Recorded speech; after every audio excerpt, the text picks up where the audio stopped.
بسم اللہ الرحمن الرحیم۔ السلام علیکم معزز ناظرین، کلیم متحری چینل پر خوش آمدید۔ معزز ناظرین، میٹرک رزلٹ ملتان بورڈ کے حوالے سے نئی اپڈیٹ لے کر حاضر ہوں، جس میں ملتان بورڈ میں 2023 کے جو امتحانات منعقد ہوئے تھے ان کے رزلٹ کارڈ کے حوالے سے جو ہے نئی اپڈیٹ آئی ہے، جو میں آپ کو شیئر کروں گا۔ تو آگے بڑھنے سے پہلے چھوٹی سی گزارش کے چینل کو سبسکرائب نہیں کرا تو چینل سبسکرائب کر لیجئے، ویڈیو کو لائک اور شیئر کرنا مت بھولیے گا۔ تو ملتان بورڈ نے سالانہ امتحان 2023 جو ریگولر امیدوار جنہوں نے امتحان دیے تھے ان کے رزلٹ کارڈ کے حوالے سے جو نئی اپڈیٹ جاری کی ہے، اس میں انہوں نے کہا ہے کہ 2023 کے طلاب جنہوں نے امتحان دیے تھے ان کے رزلٹ کارڈ جو ہیں ادارے نے بذریعہ رجسٹرڈ ڈاک کے ذریعے جو ہے، جو پرائیویٹ امیدوار تھے ان کا بھی جو ہے رزلٹ کارڈ جو ان کے ایڈریس کے اوپر جو ہے بھیج دیا گیا۔ یعنی جو امیدوار ریگولر تھے ان کے سکول میں یا ان کے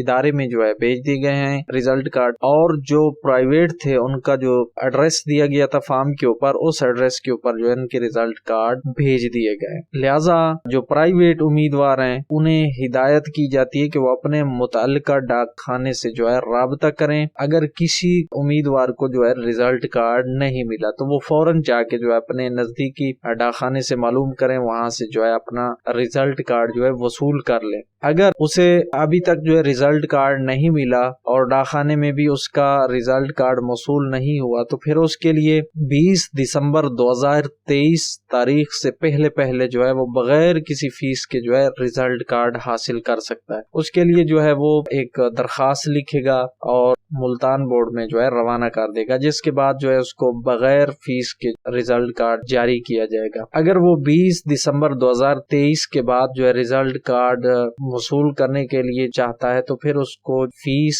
ادا کرنی پڑے گی جو فارم کی ہوگی، یعنی اپلائی فیس جو ہوگی وہ جا کے جو ہے دفتر سے وصول کر سکتا ہے۔ تو یہ نئی اپڈیٹ تھی میٹرک رزلٹ کارڈ کے متعلق 2023 کے سالانہ امتحان کے لیے، چاہے وہ ریگولر ہوں چاہے وہ پرائیویٹ طلاب ہوں ان کے لیے۔ تو امید ہے یہ آپ کے لیے مددگار ثابت ہوگی۔ پسند آئیے تو اس کو لائک کیجئے، شیئر کیجئے دوستوں کے ساتھ۔ ملیں گے اسی طرح کسی مزید معلومات کے ساتھ، تب تک کے لیے اپنا خیال رکھیے گا۔ اللہ حافظ۔